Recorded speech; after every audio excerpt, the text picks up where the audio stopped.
So, hey everybody, this is Retrokid Reviews. Totally changing my format from my usual set to do a quick Power Month review. For those who don't know, much like Ben Riley Month, the last couple of months, yeah, people really still coped after Dark Road, myself included. Go to the last time I talked about that. Yeah, I'm going to be doing a quick, mini review to 2 episodes of Power Rangers in Space, mainly because of my Tumblr poll. I said in my post that I pretty much did it all. I didn't want to actually participate this month, but I did remember 2 blemishes when it comes to Power Rangers like stuff that I kind of want to talk about. No, it's not Dino Fury. That new season hasn't dropped yet, so I'll get to that when I get to that, as far as Cosmic Fury goes. And no, surprisingly, it's not my Lightning Collection, Mighty Morphin Power Sword. Great Christmas gift, by the way. Thank you to my family on this one, as usual. No, actually, I left a poll on my Tumblr for two specific things I've always wanted to get around to review. My thoughts on pretty much every Teenage Mutant Ninja Turtles crossover, including, like I said, the In Space episode, and the big one that pretty much gave this side of the fandom, Power Rangers in general, Super Sentai, more specifically Zyuranger. So yeah, guess which one won the poll? By 60 to 40. It's still got a couple more days out, but I'm pretty sure it's going to wrap up by then.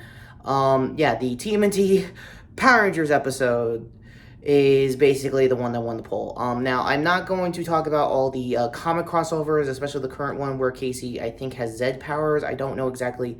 I don't know. I don't have all the books. I have the first one, but I don't have the sequel yet. So I'll probably do a follow-up review for that later down the road. So the real reason why I'm here down the bunker, because I'm going to probably see something controversial for TMNT fans. Despite how Michael Bay pretty much nearly, and I do mean nearly, turned that into a fest when it came to his 2 Turtles movies, at least it wasn't Next Mutation bad. And I know I'm also in the loop of and mainly this is a crossover, not really, a tie-in review, so you guys know my thoughts on the upcoming Mutant Mayhem coming out this weekend. It looks good. I didn't really have time to do reacts or anything like that because mainly the strike was happening by then. It is a completed project. Also, there may have been scabbing. I don't know exactly who scabbed who, but I think it's certain Mr. Beast or anything else.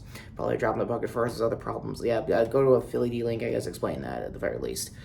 So, that being said, what do I thought about the original time they originally had Power Rangers in Space show up with the Teenage Mutant Ninja Turtles from Next Mutation? Well, it's a bit of a mess, long story there, and wow, I am squinting here.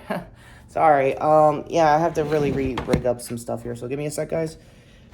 And hopefully, please, no. Why would that be a thing? Alright, well, let me get the most obvious thing out of the way. Is it a good crossover? 25 years on? Yes and no. Depends, honestly. I may need to reposition this layer. So let me just light this up, or I guess speed this up. It's a good review. I mean, it's a good episode. If you're only following on the Turtle side of things, it's the drop in a bucket compared to what the rest of that team had to go through.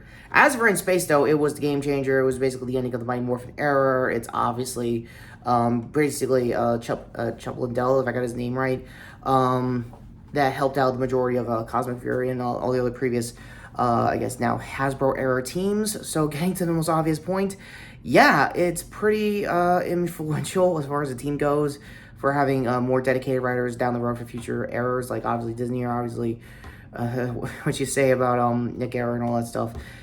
He was one of the forefronts that stayed out throughout, so not saying that lightly. My thoughts on the team, awesome. I was always an Andros guy. I'm very happy that the actor who plays him is actually a Twitch streamer, so check him out down below if anything else.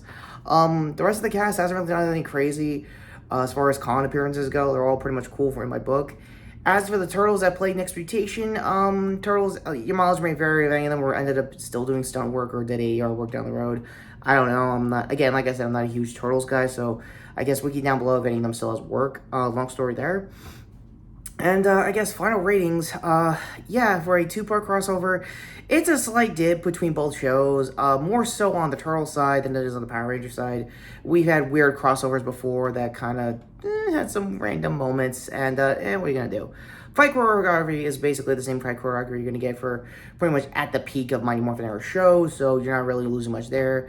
It's weird when the Turtles have to now cross over with them, and the whole reason why I think anyone in the Power Rangers fan base like myself had to put up with this two-parter is mainly because the gif of them, coming to terms with each other. It's my equivalent of like 80s kids and 90s kids just like coming together, realizing that they're both equally the cool like fandoms to be like coexisting with inside. It was very, as you can see, pie in the sky optimistic, if you could believe that. So talking about probably crazier older men children than myself, what did you think of this crossover? Bear in mind, I thought of this whole review off the top of my head because I grew up watching it when it was new.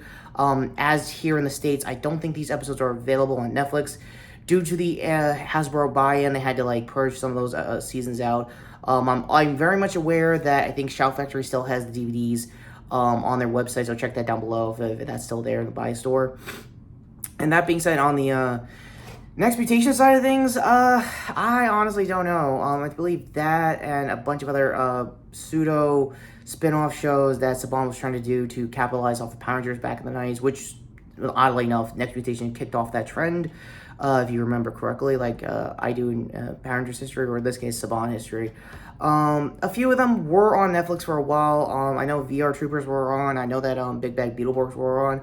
Also, check out Kind of Funny's review of the 30th anniversary special. Yeah, it turns out Rocco had more, or I don't know if it was Rocco or Tim Geddes that had more lore with Big Bad Beetleborgs than I remember. So I got to give him that on that one. So, the things you don't remember, huh? Anyway, so I guess pondering how to do this review later aside, what did you think of it? Were you around when it was new? Do you seen the clips online? Did I finally give you context to that GIF that everybody uses with Turtles and In Space Rangers? If so, let me know in the comments down below. And I guess Power Sword here to, I guess, swipe over there to my previous review, which is a deep dive into what was happening during the fall of X for X-Men. And I guess if I could do a Power Rangers equivalent of a Rider Punch over there to my previous video in the shorts, which is, I believe, another react for Critical Role Campaign 3, Episode 67. And just to let you guys know in advance, it's another 5-hour episode, so get ready come Monday when this episode drops.